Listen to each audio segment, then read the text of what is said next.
Hello, hello, hello.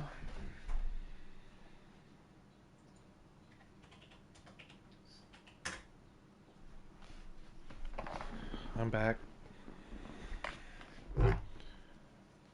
Let's begin again.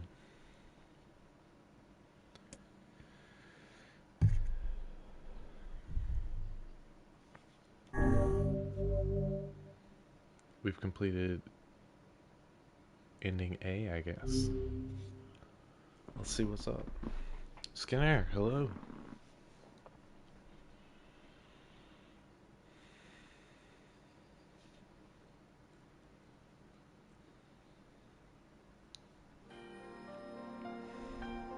Whenever I interacted with Kaine, I was reminded about something from my past.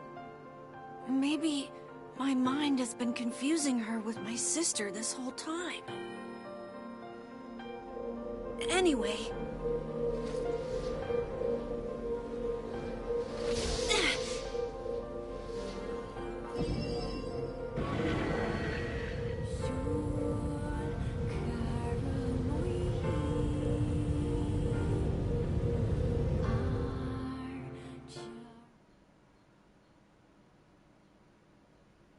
Kaine's dreams, discrimination. The sound of rain filled the village.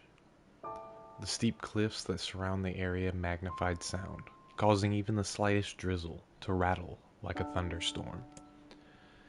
Thin wisps of smoke streamed from the huts as the villagers huddled in their homes and waited out the rain. A single child, however, had braved the downpour and was now wandering slowly toward the wooden, hawk-shaped weather vane at the center of town. The wanderer reached the vane, which had existed for as long as anyone could remember, and stared. The child's face was simultaneously delicate and fierce, like a teacup that had survived a shipwreck. Those traits combined with pale, white skin to give the face an almost sexless quality. If the beak turns east, I go home. If it stays west, then The child blinked. Rain slowly dripped down the young one's short hair and began its long descent to the ground. Come on. Come on. The child felt a little breeze and watched as the vane slowly creaked to life, spinning this way and that for a moment. It finally settled with the beak pointing firmly toward the east. East? Really? Before the vane could move again, a jagged rock came spinning and tumbling through the air, striking home against the child's head. The force of the blow dropped the child to the ground as a hail of stones began to fall all around. Oh no, they found me. A heartbreaking smile crept across the child's face as the stones continued their assault. Through the rain, the sound of multiple footsteps grew louder before a voice rang out. Yoo-hoo, Kaine. The voice belonged to Demo, worst of all the bullies in the area. As Kaine struggled to stand, a final stone came skittering through the mud and bounced against her foot. Blood oozed from a cut above her eye and blurred her vision, but she could make out the shapes of Demo and his usual gang of idiots. The boy seemed taken aback for a moment by Kaine's seeming indifference to the blood dripping from her face, but quickly regained his bravado. What's up, freak? You like the rain? You like getting all wet? Or did you finally decide to run away from home? Though she knew it was futile, Kaine turned to leave. Before she could get more than a few steps, the other children scrambled to surround her, cruelty burning in their eyes. Kaine knew those were not the only eyes on her. The tormentor's parents watched from the safety of their homes. She was attuned to this sensation. It was one she had experienced many times before. While some villagers simply turned a blind eye to the actions of their children, many encouraged it openly. In a society ruled by superstition and fear, Kaine was something to be hated. and if possible, destroyed. I didn't say you could leave, freak. Demo's words chewed at her like a worm through an apple. He can't hurt me, she lied to herself. Be strong, be brave. He can't hurt me, he can't hurt me, he can't hurt... Oh look, the little freak is gonna cry. What's wrong? Are you sad that everyone hates you and wants you dead? Kaini prayed for the rain to flood down and carry her away from a world that seemed to have no place for her. But if there were gods, they chose to ignore her. As Demo crept even closer, the clouds began to thin and the rain slowed. Even the weather hates me. I'm useless, a failure. I wish Demo's rock had taken my head off. Kaini couldn't meet Demo's leering gaze. She lowered her eyes, stared at the muddy ground below. The bully moved forward until he was inches away. She could smell the scent of old meat on his breath. The boy grabbed Kaini's face with thick fingers and yanked it upward. She tried to turn away, but he forced her gaze back and jammed his thumb against her eyelid to pry it open. Show me. No. Did you just say no? Demo grinned evilly. You don't say no to me. No one says no to me. Not even taking his attention from Kaini, he called to his cohorts. Come on, guys. Let's give this freak what she deserves. As soon as Demo finished, kicks and blows began to rain down upon Kaini. Demo paused, still grinning, as Kaini curled into a ball and tried to make the pain stop. I don't get you, freak. What you acting like a girl for, huh? Everyone knows what you really are. Kaini ignored the question, choosing instead to stare at the weather vane. It continued to point east, as if supremely confident about the future it had chosen for her. Go home? Yeah, that's a funny joke for someone with dead parents and no home to go to. Freak, chanted the children. Freak, freak, freak. Kaini closed her eyes and listened to the rain, waiting for the pain to start again. As the clutching hands of the village children closed around her, she bent her mind to the sound of rain, letting it become her world entire. The rain fell, but the pain never came. Only when the laughter of her tormentors turned to terrified cries did she dare open a single blood-caked eye. Kaini was shocked to see Demo sprawled on the ground, holding his head and screaming in pain. She could see blood welling from spaces between his fat, twisted fingers. Oh my god, he's crying. He's actually crying. Deprived of their leader, the other children glanced back and forth between themselves, as if waiting for someone to step forward and take charge. When no savior emerged, they began an uneasy shuffle away from Kaini. But the young girl was the least of their concerns. Instead, their attention was wrapped on the ancient woman standing a few feet away. After struggling for breath for a moment, she finally spoke in a voice thick with rage. Hurts like a bitch, don't it? Now, I suggest you scatter before I throw another one. And if any of you little bastards ever touch my Kaini again, I'll do far worse than throw a rock. You can count on it. The old woman crouched down and gently touched the hand of Demo. The hand Demo was using to cover the wound. Before he could think to protest, she ground her palm into the wound and twisted back and forth. Ow! He screamed, leaping to his feet. Stop it! What are you doing? Quit whining. Ain't no one ever died from a scratch. You hit me with a rock, you stupid bitch! A big one! That thing could have killed me! The old woman shrugged. Death is the best cure for stupid. Demo's face twisted with rage at her words. Locking his eyes on Kaini, he took a step backward and spat on the ground. Get out! Leave this village! No one wants you here! Either of you! Seeing the old woman grab another stone, Demo and his companions turned tail and ran. As they fled, the old woman grabbed her side and barked out a single laugh.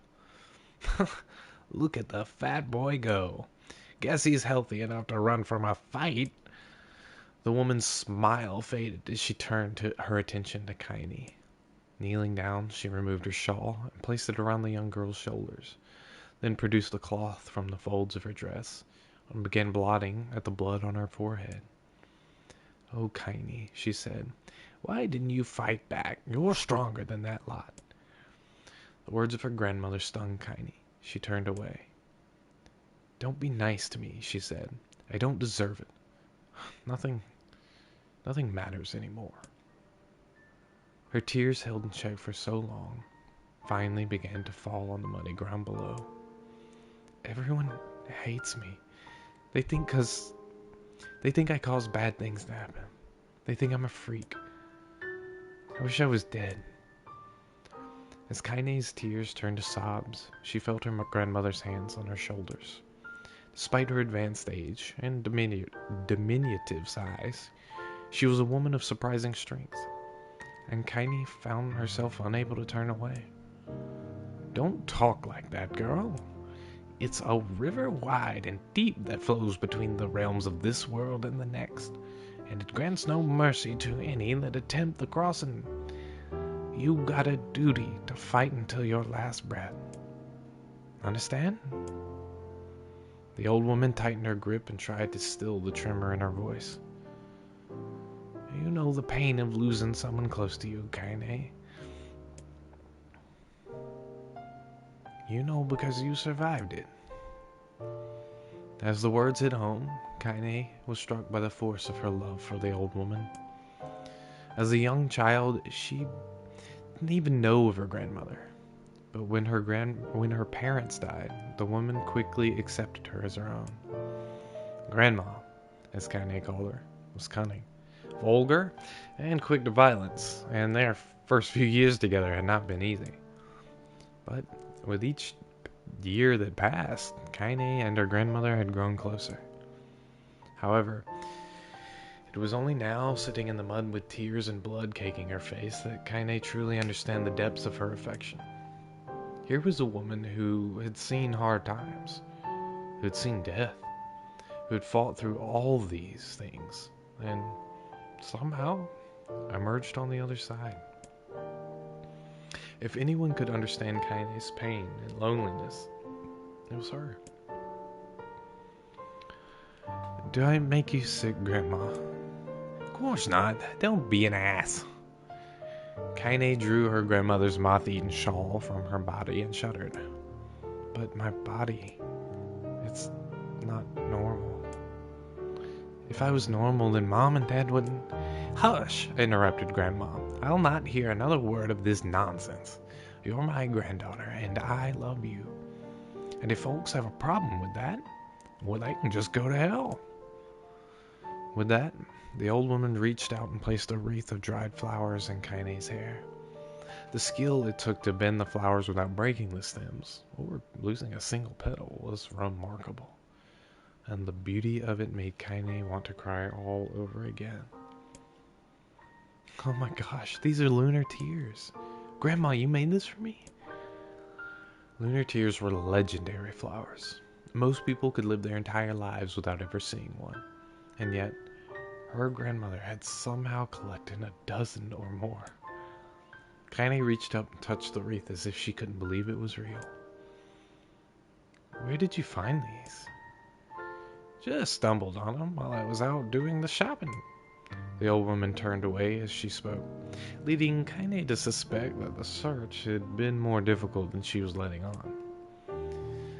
The pains she took to construct the ornament, let alone track down the flowers used in its construction, made Kaine's heart hurt. She reached up and gently adjusted the wreath, admiring the way it felt in her fingers.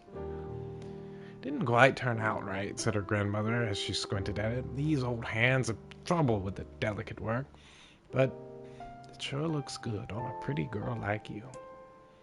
Kaine blushed and turned away. You You think I'm pretty? Of course you are. What a fool thing to say. Thank you, Grandma. Her grandmother smiled. We're gonna be fine, you and me, she said. As long as we got each other, we'll be just fine. Kaine took her grandmother's hands in hers, and the two of them struggled to their feet. As they began the long walk home, Kaine gripped the hand with all her might, as if trying to stop smoke from drifting away on the wind. The rain had stopped. Kaine stood beneath the weather vane, watching it spin in lazy circles, no longer caring about the direction it faced when it stopped. I don't need escape. I have home now. Grandma loves me, and that's enough. Even if it's us against the world. Kaine let her gaze drift up, past the vane, and into the cloudy sky. The last faint hints of a rainbow were slowly fading. As she turned and headed for home, the light scattered into a million particles and vanished, seemingly taken away on the breeze. Kaine's dreams, daily life. In the distance, Kaine heard the steady sounds of an axe striking wood. The noise had a purposeful quality to it, as if she was hearing a master woodsman go about his work. The firewood being produced, however, was as far from a work of art as could be. Pieces of every shape and size were being flung about a barren yard with wild abandon. Anyone trying to stack such wood would probably die of frustration before the job was through. Stupid piece of shit axe. Stupid piece of shit axe. Kaine's grandmother flailed away with the axe, filling the air with both splinters of wood and words that would make the most hardened sailor blush. Grandma, called Kaine. That you, Kaine? Yelled the old woman, taking her eyes off the wood for a moment. Don't get too close or I might take your goddamn foot off by mistake. She brought the axe down on a piece of wood, sending chips flying in every direction. One spun past Kaine, close enough for her to hear the whistle, at which point she decided to step back. Once she'd scuttled to a safe distance, she cupped her hands around her mouth and shouted, Grandma, do you need help? I can get you water or lunch or a new axe or something. The axe, poised to strike another wobbly blow, paused in midair. The old woman considered her granddaughter's offer for a moment, then smiled. Tell you what, since I'm doing such a piss-poor job of chopping, why don't you come here and take over so I can get the water? Shades have been restless lately. I don't want you running into one of them bastards. Relinquishing the axe, her grandmother picked up a long pole with wooden buckets on either end. Gathering water was by far the most difficult of the two jobs, but Kaine knew better than to complain. Once Grandma's mind was set, there was no changing it. Kaine did her best to help with chores, but Grandma took every task that required travel to the village. Though she had a long list of plausible excuses, Kaine knew the real reason. She didn't want her granddaughter to be taunted and harassed by the villagers. Once Kaine moved in, Grandmother decided to take up residence a good distance from the area. Out of sight, out of mind seemed to be the best policy when it came to the villagers and her granddaughter. And rare were the days when any but the two of them could be found on the rocky acre of land they called home. Kaine enjoyed the solitude, but harbored a secret resentment that her grandmother was forced to spend her golden years in such a place. After watching her grandmother leave, Kaine turned her attention to the task at hand. She'd never chopped wood before in her life, and soon discovered why the old woman hated the chore. Swing after swing of the axe produced only a tiny crack in the wood, and when she finally managed to connect with a solid stroke, the tool embedded itself in the log and refused to budge. Frustrated, Kaine swung the axe around her head and threw it, log and all, across the yard. Damn it! Ugh, crap. She suddenly understood the joy her grandmother felt in a good curse. Happier now, she picked up the axe, forced it from the wood, and resumed chopping. She had a natural skill with a blade, but the task was challenging, and blisters soon began to form on her small pink hands. This is tough. My logs are all weird sizes. Spitting on her palms and ignoring the pain, Kaine redoubled her efforts. Just as she was developing a rhythm, Grandma returned from the village. Setting down her buckets with a small sigh, she took one look at the logs and coughed out a wheezy laugh. Pretty clumsy, girl. You'd better practice if you... Her grandmother suddenly collapsed to her knees, causing one of the buckets to wobble precariously. Eyes wide, Kaine dropped the axe and ran to her grandmother's side. Grandma! The old woman shook her head and pointed a trembling finger at the bucket. Get the bucket. Can't let it spill. Kaine steadied the bucket with a foot as she knelt by her grandmother. A small bit of water sloshed over the side and made a new home in the hem of her dress, but Kaine didn't notice. Grandma, what's happening?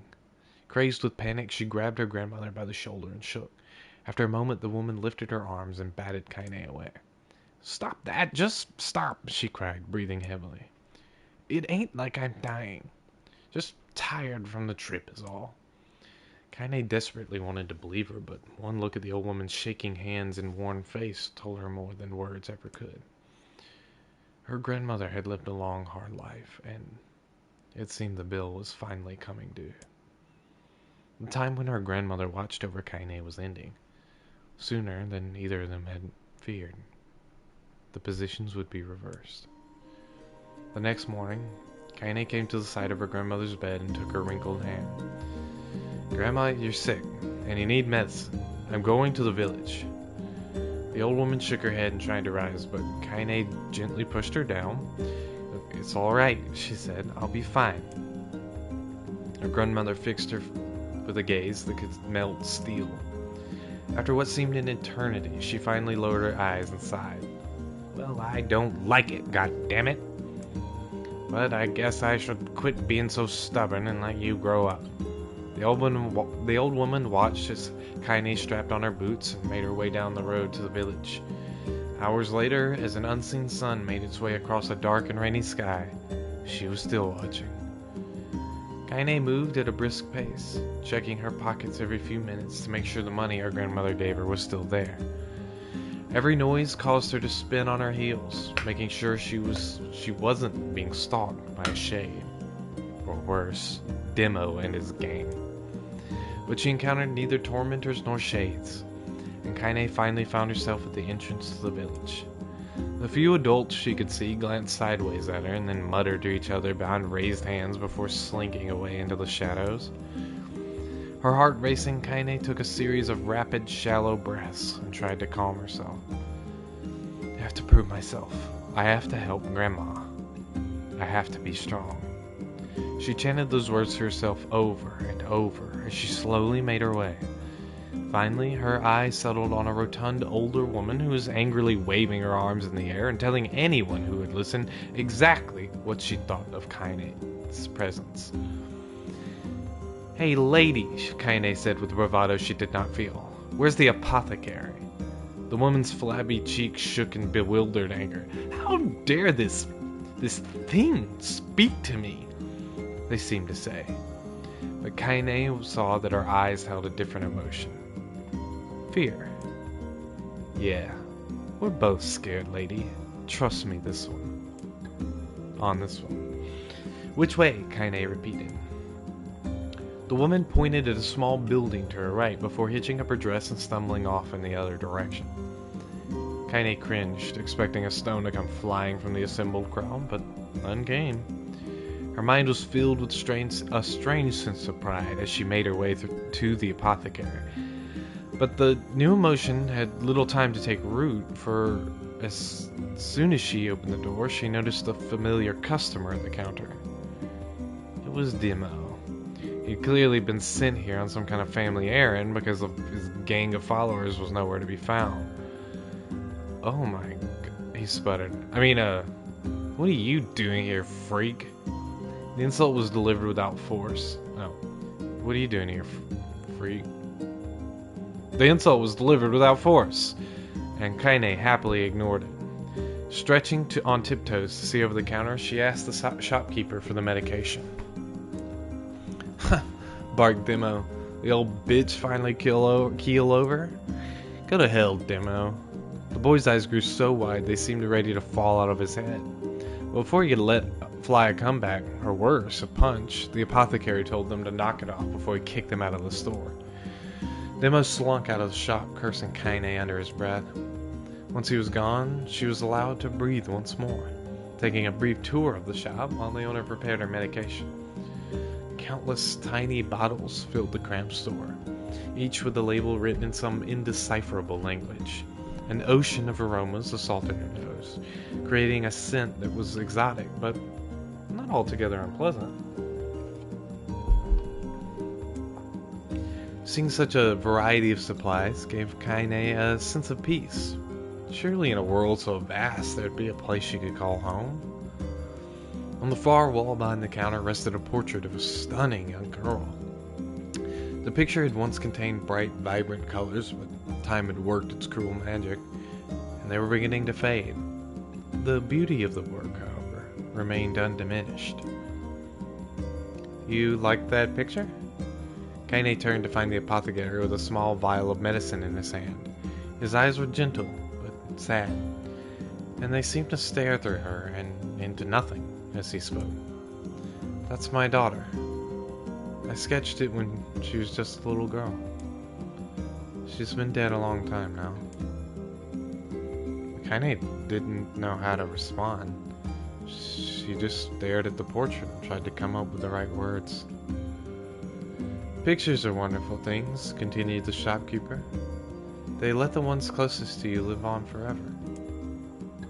He shook his head slightly, then looked down at Kaine and smiled. Handing her the medicine, he reached into a sizable green apron and produced a handful of old wax crayons. You should have these. There's no one left that I wish to draw. Kaine took an instinctive step back, causing the shopkeeper's face to darken. Yes, I've heard the rumors about you, he said. It's a small village and word travels quickly. Between you and me, I'm not sure which of them to believe, but I also don't think they matter much. I know your grandmother, Callie, and I think the way she was driven out of town is just deplorable. Grandma's name is Callie? Thought Kaine suddenly.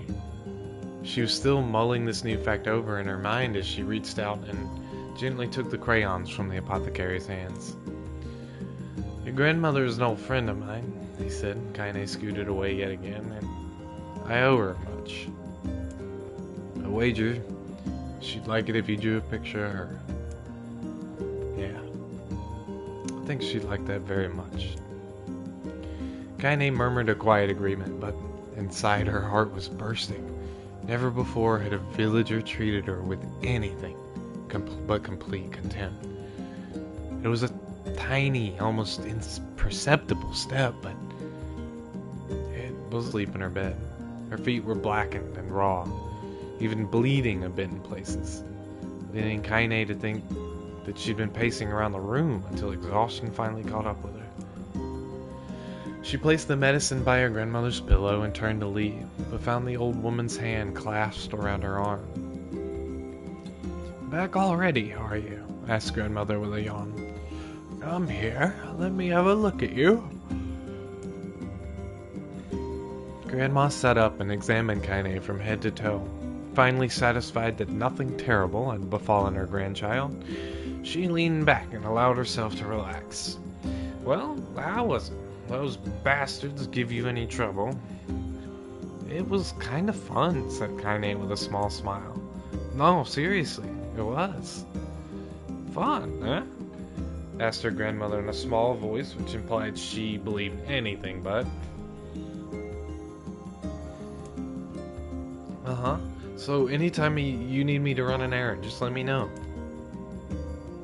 As she spoke, Kaine removed the crayons from her pocket.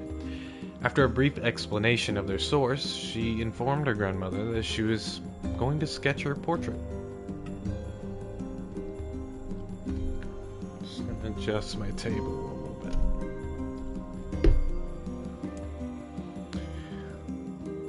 A portrait of me? Ridiculous. No one wants to stare at a wrinkled old crone.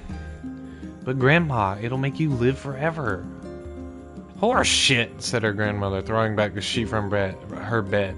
Living forever would just piss me off. Now put those crayons away and help with dinner. But Kaine would not relent, and in the end, Grandma found herself leaning against the wall of their house as if posing for a master artist. Kaine took the crayons, eyed her subject carefully, and set to work. Just as her grandmother was about to nod off, Kaine finished the piece. After staring at it for a bit, she released it from her grip and let it slowly drift to the floor. It's terrible. It doesn't look like you at all. I'm sorry, Grandma. I thought these crayons would, make drawing easy or something. The old woman's eyes narrowed at her granddaughter's disappointment. Let me be the judge of that, she said, ignoring the pain in her back and reaching for the paper. The sketch could have been a person's face. It also could have been a boulder, a lump of clay, or an incredibly misshapen loaf of bread, all rendered in a chaotic array of colors. The old woman stared at the picture for a long time and then slowly wheezed out a laugh. Oh, Kaine, she said between laughter, you truly are my blood. You're as clumsy as me, and I love it. But, hush, I won't hear any more bull about how ugly you think it is. It came from the heart, and I'll treasure it always. True to her word, the old woman gave the picture a place of honor above the kitchen table. In the days that followed, Kaine would often catch her staring at the portrait with a strange smile on her face, an action she interpreted as silent, mocking laughter. A week later, Kaine could stand it no more, and asked her grandmother to take the artwork down. Posh, said the old woman, I'll take it down when they roll me in my shroud. She pondered this for a bit, then turned to Kaine and dropped to one knee. Listen to me, girl. Seeing this picture makes me happy in a way I've never felt before. And it makes me want to go on, so that someday you can feel the same happiness.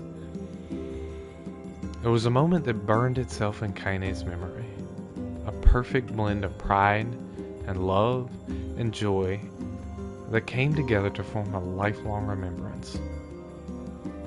She swore to never forget this moment, to never forget the old woman who made her place in the world possible. Time moves on. People and memories move in and out of life like ghosts passing through a hall. But this moment will be different, Kaine swore, because I will remember it forever. Forever. Kaine's dreams. Separation.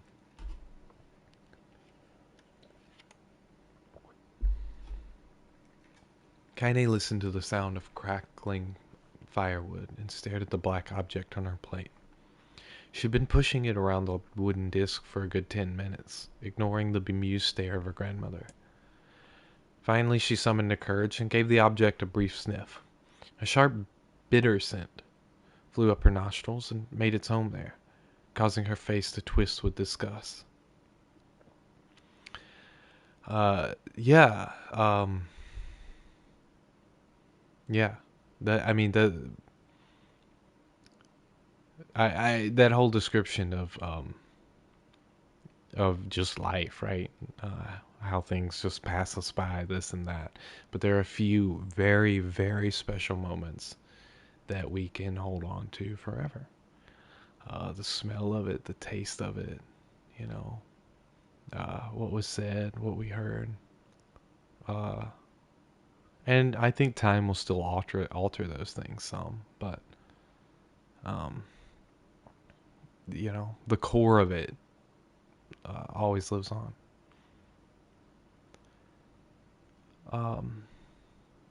A sharp, bitter scent flew up her nostrils and made its home there, causing her face to twist with disgust. Grandma, I can't believe you want me to eat a bug. The old woman threw some more wood under the cooking pot and snorted. It's no bug, you fool, girl. It's a berry. Why the hell would I be feeding you bugs? Yeah, well, it sure looks like a bug, said Kaine. And I think it's burnt or something because it smells terrible. With that, Kaine held her nose and threw the berry in her mouth, chewing as little as possible. Oh yeah, that's terrible, all right. Why, you little brat, laughed the old woman. Look at the sass on you. You've been spending too much time with me, and that's a fact. 5 years had passed since the moment when Kaine's grandmother saved her from the bullies. As is often the way with two stubborn people, their relationship had grown in fits and starts, but moved forward all the same. Meals that used to be somber affairs were now filled with laughter and hurled abuse in equal measure. Kaine could not remember a time when she had been happier. As the years went by, Kaine started to shoulder more and more of the daily responsibilities. Her grandmother's legs grew weaker by the day, and she could no longer do many of the chores she used to take for granted. And so, this morning, found Kaine lacing up her boots with a breakfast of burned berry rolling through her belly. Where are you going today? Said Grandma suddenly. Kaine looked up, surprised. The old woman rarely asked her for specifics anymore. Well, I was gonna check out the kelma trees and see if they were right.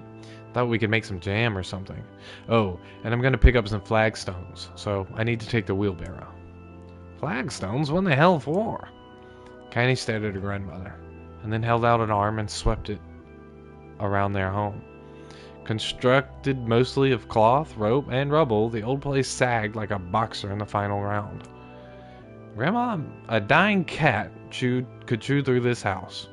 I'm gonna build a stone wall so we have some protection. The old woman laughed, exposing her toothless grin to the world. Goddamn, girl. If a bunch of thieves wanted to ransack this old place, let them come. We got nothing worth stealing anyway. I'm not worried about thieves. I'm worried about shades. People saw one west of the village yesterday. The old woman tilted her head and stared at her granddaughter. Well, shoot. I don't know why you have to do it today. We can worry about it some other. Grandma, no. If I don't go to the kelma trees, we won't eat tonight. You know that. A confused expression passed across the old woman's face, and for a moment she was a small child lost in a carnival. Yes, she said after a bit. Yes, of course you're right. I'm sorry, Kaine. Lately it seems my mind is...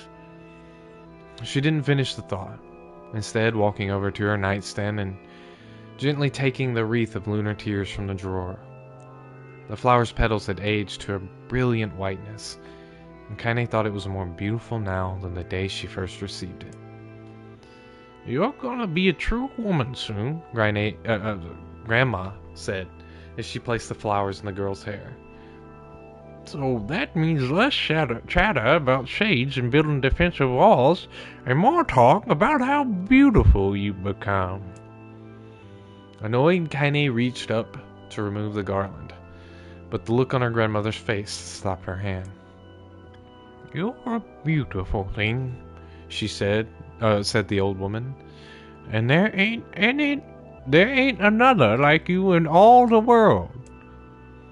I'm very proud of you. Okay, Grandma, that's enough goddamn compliments for one day. Such a mouth on you. Where'd that come from? Gee, I wonder. I'll teach you to sass me, girl, yelled Grandma. Suddenly she lurched forward and grabbed Kaine by the ears, pulling her around the room with a crazed grin on her face. Grandma, yelled Kaine in a quaking voice. Grandma, stop it! What the hell? The old woman stared at her and blinked, then slowly held her wrinkled hands out as if it's the first time she'd ever seen them. Oh, I don't know what happened there. I'm sorry, girl. Sometimes my mind just... Kaine thought the look on her grandmother's face was the most heartbreaking thing she'd ever seen. Listen, she began. Maybe I should stay home after all. No, I won't have you stay here to keep an eye on an old codger like me. You go get your fruit and your wall and whatnot. I'll be fine. And when you come back, I'll have a nice grasshopper dinner waiting for you. Kaine rolled her eyes, then kissed her grandmother on the forehead and made ready to depart, trying desperately to ignore the worry that was gnawing at the walls of her heart. Kaine could feel the old woman's eyes watching her as she moved down the path. Don't turn around. Don't turn around, she told herself. But in the end, the temptation was too great. She spun on her heel for one final look and saw a small, bent woman standing in front of a ramshackle hut with a sad expression on her face. Gods, she looks so old now. It's like the wind could reach down and just carry her away. Kaine worried about her grandmother all day, causing her work to suffer. What little fruit she could collect was tossed carelessly into the wheelbarrow. She only found a couple of stones before losing interest in the project. Finally, as dusk approached, she decided to call it a day. Cursing herself for the lack of focus, Kaine pushed the nearly empty wheelbarrow back down the path. As she crested the final hill, she suddenly froze in place. The wheelbarrow fell from her fingers and collapsed on its side, sending a few pieces of wrinkled brown fruit rolling back down the hill. Her gaze was transfixed by a thick black cloud that hovered just ahead. Tracing its path with a finger, Kaine suddenly felt her stomach knot in on itself. No. Oh gods, no. Her grandmother's house was ablaze, the flames licking up as if trying to touch the sky itself. Grandma? Grandma! Kaine ran then, faster than she'd ever moved in her life. Once she tripped on a stone and went sprawling into the rocky ground. But she leapt to her feet and continued running, unmindful of the blood that spilled from her wounded hands and knees. As she got closer and closer, Kaine's men began to race with in time with their footfalls. It's too dark. It's too dark. No, just fire. Or not just fire. Can't be fire. Too much smoke. I gotta save her. She burst into the front yard and came to a sudden halt. Her worst suspicions confirmed. The smoke from the fire was mingling with the thick, inky blackness of an enormous shade. The massive creature supported itself on 3 twisted feet and achieved balance through means of a large armored tail. Scales, horns, and claws sprouted from its body in a random, chaotic pattern, giving it the appearance of a lizard designed by some insane god. Seeing Kaine, it let out a roar and flicked its tail, sending small whirlwinds spinning around the yard. For a moment, the creature retreated into a shimmering, inky blackness, as if her mind was unable to comprehend that such a thing could actually exist. But then the smell hit her, a blend of rotted meat and excrement, and the horror became real once more. The creature bellowed again, and this time Kaine responded with a scream of her own. "All right, you bastard," she thought as her scream echoed off the high cliffs around them. "It's you or me. Let's go." The shade eyed Kaine with bemused interest. Then it began looking from her to the house and back again, as if urging her to look at the destruction it had so gleefully wrought. With dread building in her heart, Kaine glanced toward the house. Through the smoke and flames, she spotted a small figure struggling to escape the ruins. "Grandma!"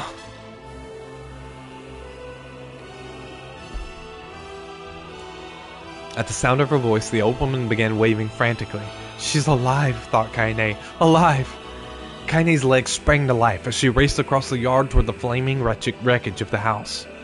Before she could advance more than a few steps, the shade opened its mouth and let out a roar powerful enough to uproot trees and send them flying. The blast sent Kaine tumbling through the air before smashing her against the rocky earth. Stars danced in front of her eyes as she tried to remember how her legs worked. Get up. Get up.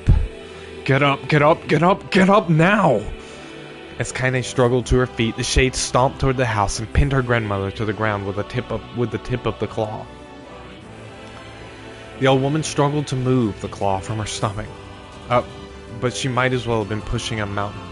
She coughed briefly, sending a small spray of blood into the air, and then collapsed to the ground, her energy spent. Kaine lurched to her feet only to fall back to the earth with a gasp. Her ankles were on fire. One or both of them were surely broken. Ignoring the pain that screamed through her body, she began dragging herself across the ground, leaving a drunken trail of dust and blood in her wake. Grandma, hold on, just a little longer. Her grandmother's face was turning blue, her eyes rolling back until only the whites were exposed. Kaine pulled herself across the ground with maddening slowness. The distance seemed to increase with every second that passed. The shade glanced between the two women and flicked out its tongue, its giant mouth turning up at the corners. Short, panting breaths belched from somewhere deep beneath its core. Bastard, laughing at us. She had no idea how such a mindless creature could experience emotion, but there could be no doubt the shade was taking joy in their suffering. Yeah, I see your plan. The shade moved its claw slightly, allowing the grandmother to breathe again. It was clearly keeping her alive, only to snuff her life out when Kaine was close enough to touch her. I'm gonna kill this bastard. Summoning all her strength, Kaine rose to her feet. There was a sickening snap from her right ankle as the foot twisted backward, but she forced it from her mind and began to hobble toward the monster. Pulling a small knife from the pouch at her waist, she leapt on the foot that pinned her grandmother and plunged the weapon deep. Give her back, she screamed. Give her back to me! It was like stabbing a rock. After a few swipes, the knife broke at the hilt with a dull snap. The shade panted laughter again, then raised its tail and sent it rushing through the air toward the young girl that was latched to its foot. Kaine never had a chance. The tail struck her square in the chest and sent her crashing into the burning wreckage of the home. As she lay on the ground with blood pouring from multiple wounds, a small, weak voice spoke up. Kaine? Kaine's vision blurred, but she forced herself to focus on the sound. Finally, her eyes cleared enough for her to make out her grandmother's hands reaching out to her through the smoke. Grandma. Kaine, you gotta run. You can't pass this one. Kaine grabbed the hands and held on with all her strength. Grandma, come on. We have to go. The old woman coughed loudly. One of her hands, slick with blood, slipped from Kaine's grasp and thumped to the ground below. Grandma, no! No! I said run, goddammit! You have to live. You have to get through. The thought would stay forever unfinished. Before she could say another word, the shade's claw foot descended, smashing through the remains of the roof and down upon the shattered figure of the old woman. Blood oozed from gaps in the creature's toes as the terrible, putrid smell assaulted Kaine's nose once again.